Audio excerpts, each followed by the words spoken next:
खा कहता है ई खंजोए अनेंगी इसोयो, यहाँ नजदीक में कोई बैंक है, अनेंग बैंक अनेंगी इसोयो बैंक मौजूद है।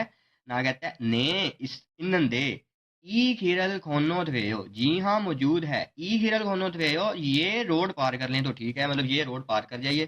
फिर कहता है ई खिरल डैश ओबुन चोंगडो ओरन चोगरो खासे हो। तो ईगल इस रोड को अब वो पार करेगा ना। अब पार करने के लिए हम जो यूज करते हैं खोना था, ठीक है। तो खोना था, अब यहाँ पर ग्रामेटिकली हमने चीजों को लेकर चलना है। तो पहला ऑप्शन है खोनो रेयो को पार करने के इरादे से 5 मिनट, तो ये कोई सेंस नहीं है।